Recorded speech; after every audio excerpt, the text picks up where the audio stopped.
Di sebuah masa yang jauh sebelum peradaban manusia mencapai puncaknya, di tanah-tanah yang hanya dikenal dalam bayang-bayang legenda, hidup bangsa-bangsa misterius yang namanya terpatri dalam berbagai tradisi agama dan budaya, Gog dan Magog. Mereka bukan hanya sekadar nama, melainkan simbol dari kekacauan, kehancuran, dan kekuatan yang menentang keteraturan.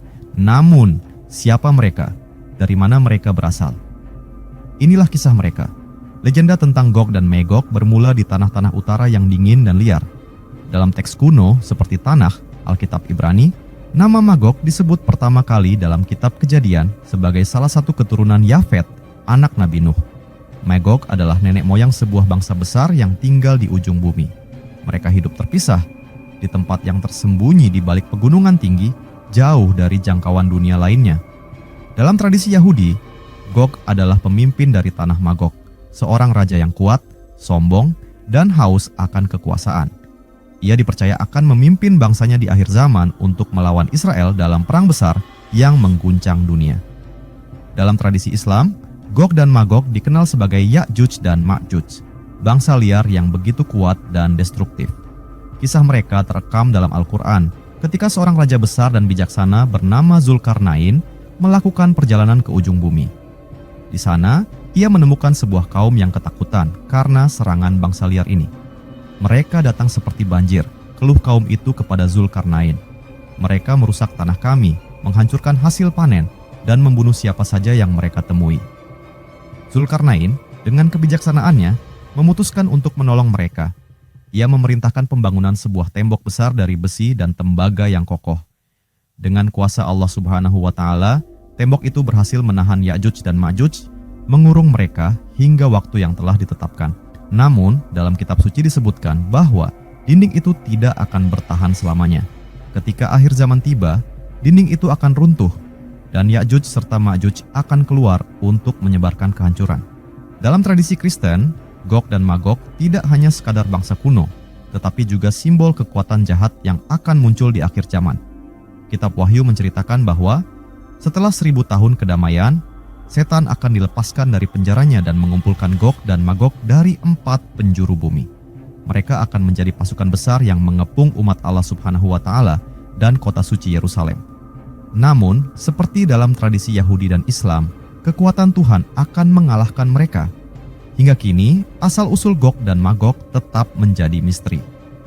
Dalam sejarah dunia, beberapa bangsa seperti bangsa Skit, Hun, dan Mongol seringkali diidentifikasi sebagai Gog dan Magog karena sifat mereka yang destruktif dan menyerang peradaban lainnya.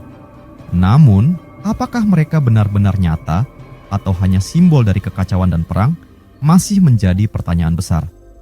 Di setiap tradisi, Gog dan Magog selalu hadir sebagai pengingat akan kekuatan jahat yang terus mengintai manusia, menunggu saat yang tepat untuk muncul.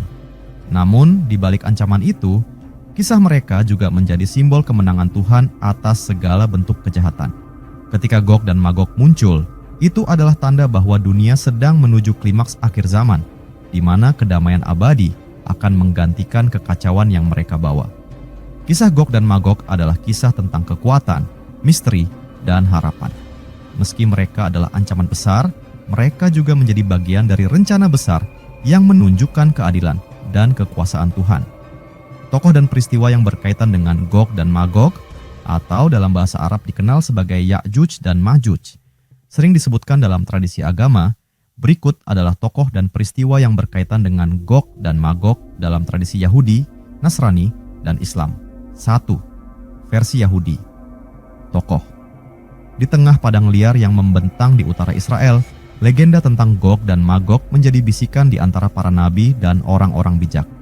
Nama mereka pertama kali disebutkan dalam nubuatan kuno, dalam kitab suci yang penuh dengan janji kemenangan dan ancaman kehancuran. Siapakah Gog dan Magog? Dari mana mereka berasal dan apa peran mereka dalam rencana besar Tuhan? Suatu hari, di tanah Israel, Nabi Yehezkiel menerima penglihatan dari Tuhan. Dalam keadaan tertegun, ia mendengar suara yang memanggilnya. Hai anak manusia, tujukan wajahmu kepada Gog di tanah Magog, pemimpin agung dari Mesek dan Tubal. Bernubuatlah menentangnya. Dalam penglihatan itu, Tuhan mengungkapkan bahwa Gog adalah seorang pemimpin yang bangkit dari tanah Magog. sebuah wilayah di ujung utara yang penuh misteri. Ia memimpin bangsa-bangsa yang kuat dan kejam, Mesek, Tubal, Persia, Kush, dan Put. Dalam sebuah aliansi yang dirancang untuk menghancurkan Israel, mereka datang seperti badai dengan pasukan yang begitu besar hingga menutupi langit seperti awan gelap.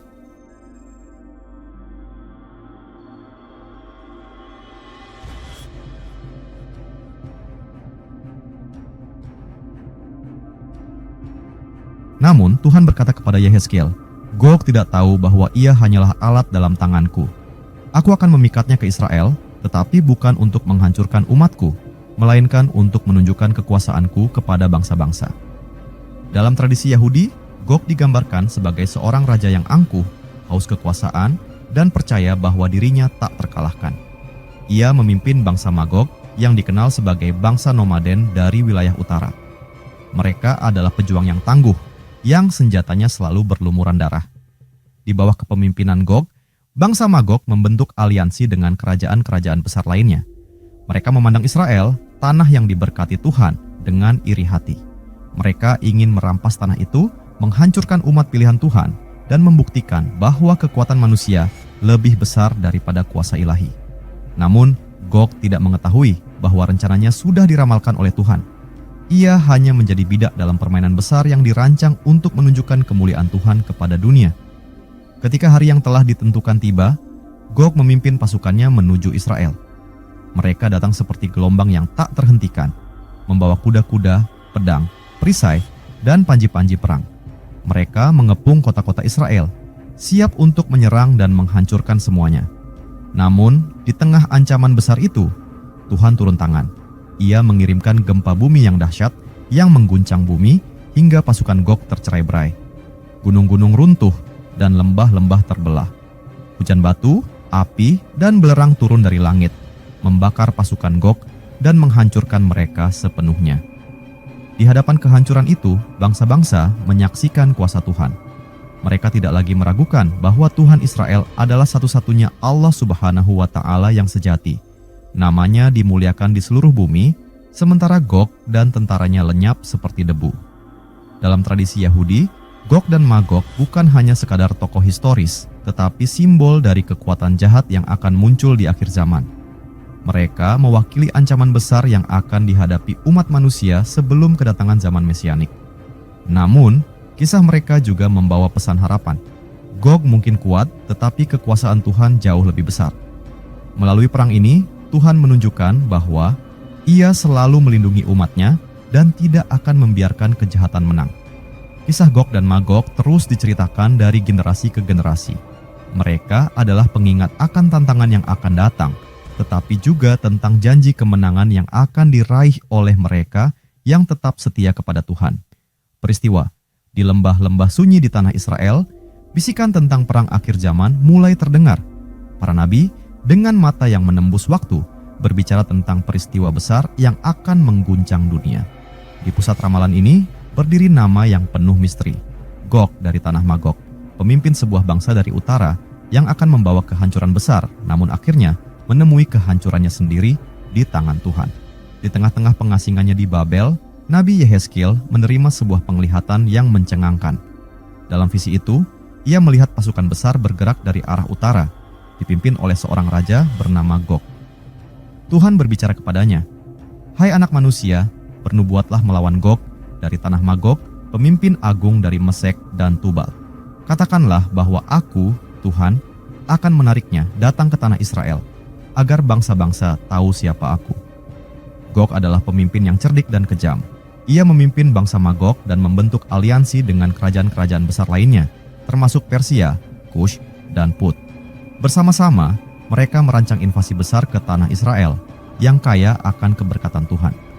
Mereka percaya bahwa kekuatan mereka tak terkalahkan dan dengan mudah mereka akan menguasai tanah itu. Namun, mereka tidak tahu bahwa rencana itu sudah lama diketahui oleh Tuhan yang sengaja membiarkan mereka datang untuk mengungkapkan kuasanya kepada dunia. Pasukan Gog bergerak seperti gelombang badai dengan ribuan kuda dan tentara bersenjata lengkap. Langkah mereka menggetarkan tanah dan bayangan mereka menutupi matahari. Mereka mendekati Israel dengan keyakinan penuh bahwa tidak ada kekuatan yang dapat menghentikan mereka. Gog dan pasukannya mengepung Israel, mempersiapkan serangan besar untuk menghancurkan umat Tuhan. Kota-kota dikepung dan jalan-jalan dipenuhi ketakutan. Namun di tengah ancaman itu, Israel tidak dibiarkan sendirian. Tuhan telah bersiap untuk bertindak. Ketika Gog dan pasukannya hampir menyerang, alam tiba-tiba berubah menjadi musuh mereka. Langit yang biru berubah menjadi gelap dan suara gemuruh mengguncang bumi. Gunung-gunung berguncang hebat dan lembah-lembah terbelah. Hujan batu dan api turun dari langit menghantam pasukan Gog. Dalam sekejap, kekuatan besar yang dibanggakan Gog hancur lebur.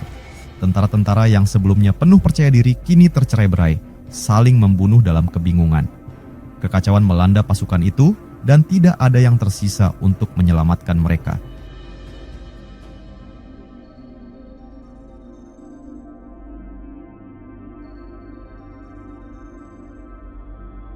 Gog, sang pemimpin, melihat kehancuran yang menimpanya. Ia menyadari bahwa dirinya hanyalah pion kecil dalam rencana besar Tuhan. Dengan kejatuhannya, seluruh dunia menyaksikan kuasa Tuhan yang mutlak. Setelah kehancuran Gog dan pasukannya, Tuhan berkata, "Aku akan menguduskan namaku yang besar. Bangsa-bangsa akan tahu bahwa aku adalah Tuhan, dan Israel akan tahu bahwa aku selalu bersama mereka." Tanah Israel dipulihkan, dan umat Tuhan kembali hidup dalam kedamaian. Sementara itu, nama Gog dan Magog menjadi peringatan abadi tentang kesombongan manusia dan kemenangan Tuhan atas kekuatan jahat. Dalam tradisi Yahudi, peristiwa Gog dan Magog adalah simbol perang besar yang akan terjadi di akhir zaman, sebelum kedatangan Mesias. Ini adalah kisah tentang ancaman besar yang akan dihadapi Israel, tetapi juga tentang perlindungan dan pembebasan yang diberikan oleh Tuhan. Kisah ini membawa pesan mendalam, bahwa tidak peduli seberapa besar ancaman yang datang, kuasa Tuhan selalu lebih besar. Gog mungkin membawa pasukan besar, tetapi pada akhirnya mereka hanya menjadi alat untuk menunjukkan kemuliaan Tuhan di seluruh dunia. 2. Versi Nasrani, Kristen. Tokoh. Dalam keheningan akhir zaman, ketika perdamaian telah memerintah dunia selama 1000 tahun, sebuah bahaya baru muncul dari sudut-sudut gelap bumi. Nama mereka telah lama diucapkan dalam nubuatan kuno. Gog dan Magog, simbol kekuatan jahat yang bangkit untuk melawan umat Allah Subhanahu wa Ta'ala. Kisah mereka diabadikan dalam kitab Wahyu, menjadi salah satu peristiwa besar sebelum datangnya kemenangan terakhir Tuhan atas dunia. Dalam sebuah visi yang diberikan kepada Rasul Yohanes di Pulau Patmos, Tuhan mengungkapkan rahasia tentang masa depan dunia. Setelah 1000 tahun kerajaan damai, setan yang selama ini dirantai dan dilemparkan ke jurang maut akan dilepaskan untuk waktu yang singkat. Dalam masa itu, ia akan menghasut Gog dan Magog untuk bangkit. Gog dan Magog bukanlah bangsa biasa. Mereka adalah simbol dari semua kekuatan jahat di seluruh penjuru bumi. Mereka dikumpulkan oleh setan, sang musuh besar Allah Subhanahu wa Ta'ala, untuk melakukan pemberontakan terakhir melawan Tuhan. Tetapi mereka hanya alat, kata Tuhan dalam Wahyu kepada Yohanes. Melalui mereka, aku akan menunjukkan kekuasaanku yang mutlak. Ketika setan dilepaskan, ia mengembara ke ujung-ujung bumi, membangkitkan bangsa-bangsa yang telah lama menyimpan kebencian terhadap Tuhan dan umatnya. Gog menjadi pemimpin dari aliansi ini, mempersatukan Magog dan bangsa-bangsa lainnya yang tinggal di 4 penjuru dunia. Dengan tipu daya, setan menanamkan rasa percaya diri yang palsu pada Gog dan pasukannya. Kita akan menghancurkan mereka, katanya. Yerusalem akan menjadi milik kita. Tak ada yang bisa melawan kekuatan kita. Pasukan Gog dan Magog berkumpul dalam jumlah yang tak terhitung banyaknya. Yohanes menggambarkan mereka seperti pasir di tepi laut, memenuhi dataran luas saat mereka berbaris menuju kota suci Yerusalem. Yerusalem, kota Allah Subhanahu wa Ta'ala yang dikasihi, menjadi target serangan mereka. Pasukan Gog dan Magog mengepung kota itu, bersiap untuk melancarkan serangan terakhir. Mereka yakin bahwa kemenangan ada di tangan mereka. Namun, Tuhan tidak tinggal diam. Dalam kesunyian yang mencekam, langit mulai berubah. Dari surga, api besar turun dengan dahsyat, melahap pasukan Gog dan Magog dalam sekejap. Apa yang mereka pikir sebagai kemenangan berubah menjadi kehancuran total. Setan, pemimpin kekuatan jahat, ditangkap dan dilemparkan ke dalam lautan api yang membara, di mana ia akan disiksa selamanya. Gog dan Magog yang menjadi alatnya lenyap bersama pasukan mereka. dunia menyaksikan keadilan Tuhan ditegakkan dengan sempurna. Dalam penglihatan Yohanes, nubuatan ini bukan hanya tentang perang fisik, tetapi perang spiritual yang melibatkan seluruh dunia. Gog dan Magog melambangkan pemberontakan manusia terhadap Tuhan yang pada akhirnya dihancurkan oleh kekuatan kasih dan keadilan ilahi. Dalam tradisi Nasrani, kisah Gog dan Magog adalah peringatan akan kekuatan jahat yang selalu mengintai, bahkan di tengah kedamaian. Mereka adalah simbol dari pemberontakan akhir zaman, tetapi juga pengingat akan kemenangan Tuhan yang pasti. Kisah ini membawa pesan pengharapan, bahwa tidak peduli seberapa besar kekuatan jahat yang bangkit, umat Allah Subhanahu wa Ta'ala akan dilindungi. Kehancuran Gog dan Magog menjadi tanda awal dari langit dan bumi yang baru, di mana kejahatan tidak akan pernah lagi ada. Kisah Gog dan Magog menggemakan janji kemenangan abadi Tuhan, membawa penghiburan bagi mereka yang setia kepadanya, dan mengingatkan dunia akan kuasanya yang tiada tara. Peristiwa ketika damai telah menyelimuti bumi selama 1000 tahun, langit tampak tenang, dan bumi hidup dalam harmoni yang sempurna. Kerajaan Kristus telah memerintah, dan kejahatan tampaknya telah lenyap.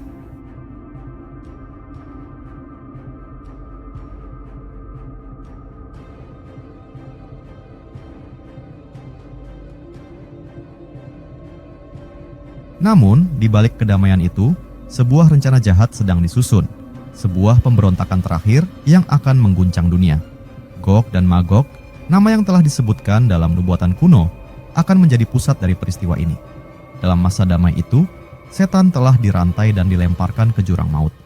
Dunia hidup tanpa pengaruh jahatnya, tetapi Tuhan telah menetapkan bahwa setan akan dilepaskan untuk waktu yang singkat di akhir 1000 tahun. Saat masa itu tiba, rantai-rantai dilepaskan, dan setan bebas kembali. Dengan kebencian yang membara, setan bergerak ke 4 penjuru bumi, menanamkan benih pemberontakan di hati bangsa-bangsa yang tersembunyi. Ia menemukan Gog dan Magog, 2 simbol kekuatan jahat yang mewakili bangsa-bangsa pemberontak dari seluruh dunia. Dengan tipu muslihat, ia membangkitkan mereka untuk melawan umat Allah Subhanahu wa Ta'ala. Gog, pemimpin besar dari bangsa-bangsa pemberontak, menjadi pemersatu bagi aliansi ini. Pasukannya tumbuh seperti air bah, mengalir dari setiap penjuru dunia hingga jumlah mereka tidak terhitung banyaknya. Rasul Yohanes dalam visinya menggambarkan mereka seperti pasir di tepi laut, memenuhi dataran luas dengan barisan tentara yang tak berujung. Dipimpin oleh setan dan Gog, pasukan ini bergerak menuju kota suci Yerusalem, kota yang telah menjadi simbol kehadiran Tuhan di bumi. Dengan keyakinan penuh, mereka bersiap untuk mengepung kota itu, percaya bahwa mereka akhirnya akan menghancurkan umat Tuhan. Yerusalem menjadi pusat dari perhatian dunia. Di dalamnya, umat Allah Subhanahu wa Ta'ala berkumpul, berdoa, dan menantikan pertolongan dari surga. Pasukan Gog dan Magog mengepung kota itu, membawa senjata dan strategi perang yang telah dirancang dengan cermat. Dari luar, mereka tampak tak terkalahkan, sebuah kekuatan besar yang siap melumat apapun di hadapan mereka. Namun Tuhan telah melihat rencana mereka sejak awal. Segala tipu daya dan kekuatan mereka hanyalah bagian dari rencana ilahi yang lebih besar untuk menunjukkan kuasanya kepada seluruh dunia. Saat momen penyerangan mendekat, langit yang gelap mulai berubah. Dari surga, api besar turun dengan kecepatan dan kekuatan yang tak terbayangkan. Api itu melahap seluruh pasukan Gog dan Magog, menghancurkan mereka dalam sekejap. Tidak ada yang tersisa dari pasukan yang begitu besar itu. Gog dan Magog yang menjadi simbol pemberontakan manusia terhadap Tuhan, lenyap seperti abu yang tertiup angin. Mereka yang percaya bahwa kekuatan mereka tak terkalahkan sekarang melihat kehancuran yang dibawa oleh kuasa Tuhan. Setan yang menjadi dalang dari pemberontakan ini ditangkap oleh malaikat Tuhan. Ia dilemparkan ke dalam lautan api yang membara bersama dengan binatang dan nabi palsu, untuk disiksa selama-lamanya. Dengan kehancuran setan, era baru dimulai. Tidak ada lagi pemberontakan, tidak ada lagi kejahatan. Langit dan bumi yang lama lenyap, digantikan oleh langit dan bumi yang baru, di mana Tuhan tinggal bersama umatnya.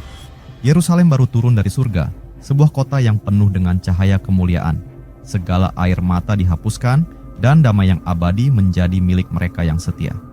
Kisah Gog dan Magog dalam tradisi Nasrani adalah peringatan sekaligus janji. Peringatan bahwa kekuatan jahat akan selalu mencari cara untuk melawan Tuhan, tetapi juga janji bahwa keadilan Tuhan selalu menang. peristiwa ini adalah bagian dari akhir zaman, di mana segala sesuatu yang jahat dihancurkan dan Tuhan memperbarui ciptaannya. Gog dan Magog, meski besar dan menakutkan, hanya alat untuk menunjukkan kekuasaan dan kemuliaan Tuhan kepada seluruh dunia. 3. Versi Islam, tokoh. Di balik gunung-gunung yang tinggi, tersembunyi di tempat yang tak terlihat oleh mata manusia, terdapat sebuah bangsa yang namanya hanya disebut dengan rasa gentar, Ya'juj dan Ma'juj. Mereka adalah simbol kekuatan destruktif, sebuah ancaman besar yang akan muncul di akhir zaman. Kisah mereka tercatat dalam Al-Quran dan hadis menjadi peringatan bagi umat manusia tentang ujian terakhir sebelum datangnya hari kiamat. Ribuan tahun yang lalu, seorang raja bijaksana dan kuat bernama Zulkarnain melakukan perjalanan yang jauh. Ia menjelajahi timur dan barat, membawa keadilan dan memperbaiki keadaan dunia.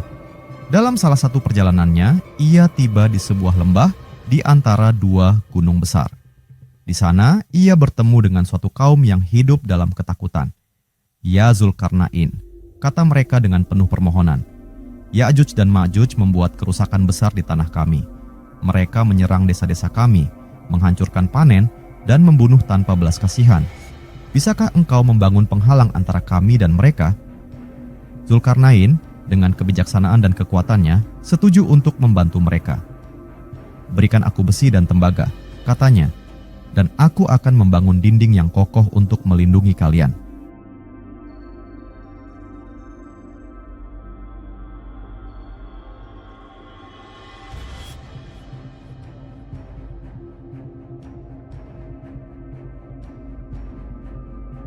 Dengan bantuan kaum tersebut, Zulkarnain membangun tembok besar di antara dua gunung.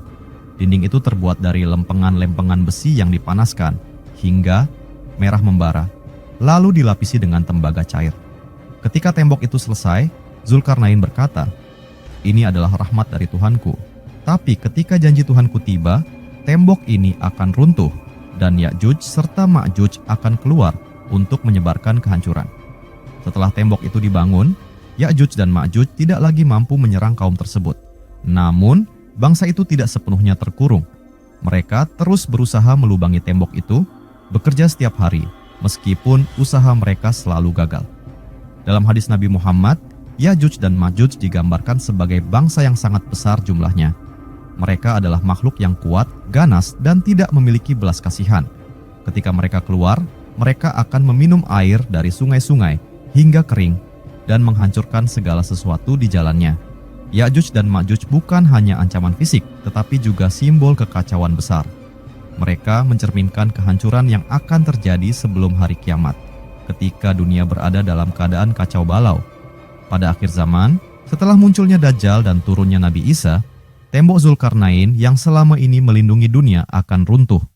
Ketika itu terjadi, Ya'juj dan Ma'juj akan keluar, seperti banjir yang tak dapat dihentikan. Mereka akan menyebar ke seluruh penjuru bumi, menghancurkan apa saja yang mereka temui. Tidak ada kekuatan manusia yang mampu melawan mereka. Nabi Isa dan orang-orang beriman akan berdoa kepada Allah Subhanahu wa Ta'ala untuk perlindungan. Doa mereka dikabulkan, dan Allah Subhanahu wa Ta'ala mengirimkan wabah yang mematikan untuk membinasakan Ya'juj dan Ma'juj. Tubuh mereka yang mati akan memenuhi bumi, hingga dunia penuh dengan bau busuk mereka. Allah Subhanahu wa Ta'ala kemudian mengirimkan burung-burung besar untuk membawa tubuh mereka dan membersihkan bumi. Setelah itu, hujan deras turun, membasuh bumi, dan dunia kembali bersih. Kisah Ya'juj dan Ma'juj adalah peringatan bagi umat manusia tentang kekuatan destruktif yang muncul akibat kesombongan dan kehancuran moral. Mereka adalah ujian besar yang mengingatkan manusia untuk tetap bertawakal kepada Allah Subhanahu wa Ta'ala dan mempersiapkan diri menghadapi akhir zaman. Namun, di balik ancaman itu, ada pesan harapan. Kehancuran Ya'juj dan Ma'juj menunjukkan bahwa kekuatan Allah Subhanahu wa Ta'ala selalu lebih besar dari kekuatan apapun di dunia ini. Umat yang bertakwa dan bersabar akan selalu mendapatkan perlindungannya. Peristiwa: di sebuah tempat yang tersembunyi jauh dari jangkauan manusia, terdapat sebuah dinding besar yang telah berdiri sejak zaman kuno. Tembok itu adalah penghalang yang memisahkan dunia dari ancaman besar, yaitu Ya'juj dan Ma'juj. Nama mereka adalah simbol kehancuran, bangsa yang akan keluar di akhir zaman untuk membawa kekacauan besar. Kisah mereka bermula ribuan tahun lalu, ketika seorang raja bijaksana bernama Zulkarnain berhadapan dengan ancaman tersebut. Zulkarnain adalah seorang pemimpin yang kuat, adil, dan diberkahi ilmu serta kekuasaan oleh Allah Subhanahu wa Ta'ala. Dalam perjalanannya ke ujung timur dan barat bumi, ia tiba di sebuah lembah di antara dua gunung yang tinggi. Di sana, ia bertemu dengan sebuah kaum yang hidup dalam ketakutan. "Wahai Zulkarnain," kata mereka, "Ya'juj dan Ma'juj adalah bangsa yang merusak. Mereka menghancurkan tanah kami, membunuh, dan mengambil apa yang bukan milik mereka. Bisakah engkau membangun dinding untuk melindungi kami dari mereka?" Zulkarnain mendengarkan permintaan mereka dengan hati yang bijak. Ia meminta bantuan kaum tersebut untuk membawa besi dan tembaga. Dengan izin Allah Subhanahu wa Ta'ala, ia membangun sebuah tembok besar yang begitu kokoh sehingga Ya'juj dan Ma'juj tidak bisa memanjat atau melubanginya. Setelah selesai, Zulkarnain berkata, "Ini adalah rahmat dari Tuhanku. Tapi ketika janji Tuhanku tiba, tembok ini akan runtuh." Sejak saat itu, Ya'juj dan Ma'juj terkurung di balik tembok. Namun, mereka tidak berhenti berusaha untuk meloloskan diri. Setiap hari mereka mencoba menggali tembok itu, tetapi Allah Subhanahu wa Ta'ala menahan usaha mereka hingga waktu yang telah ditetapkan. Berabad-abad berlalu, tembok itu tetap kokoh. Tetapi, pada akhir zaman, ketika dunia mendekati kehancurannya, tanda-tanda kiamat mulai muncul satu persatu. Salah satunya adalah runtuhnya tembok Zulkarnain. Menurut hadis Nabi Muhammad, Ya'juj dan Ma'juj akan keluar seperti gelombang besar yang tak tertahan. Jumlah mereka sangat banyak, seperti pasir di pantai. Mereka akan menyebar ke seluruh dunia, menghancurkan tanah, meminum sungai hingga kering, dan menyisakan kehancuran dimanapun mereka lewat. Ketika Ya'juj dan Ma'juj muncul, dunia berada dalam keadaan kacau balau. Tidak ada kekuatan manusia yang mampu melawan mereka. Mereka menyerang segala yang ada di hadapan mereka, menguasai bumi dengan kekuatan yang menakutkan.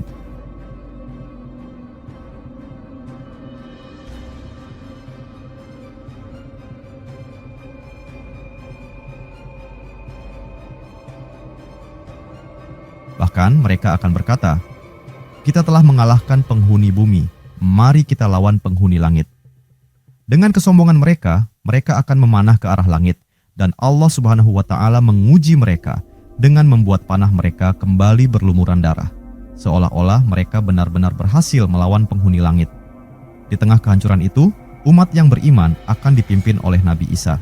Mereka akan berlindung di gunung-gunung dan tempat-tempat tinggi, berusaha menghindari kehancuran yang dibawa oleh Ya'juj dan Ma'juj. Dalam kesulitan tersebut, Nabi Isa dan para pengikutnya akan memohon kepada Allah Subhanahu wa Ta'ala untuk menyelamatkan mereka. Doa mereka dikabulkan. Allah Subhanahu wa Ta'ala mengirimkan wabah yang menyerang Ya'juj dan Ma'juj. Dalam sekejap, bangsa yang tak terkalahkan itu binasa. Tubuh mereka yang mati memenuhi bumi hingga dunia penuh dengan bau busuk. Allah Subhanahu wa Ta'ala kemudian mengirimkan burung-burung besar yang membawa tubuh mereka ke tempat yang jauh. Setelah itu, hujan lebat turun, membasuh bumi dan membersihkan dunia dari kehancuran yang telah mereka sebabkan.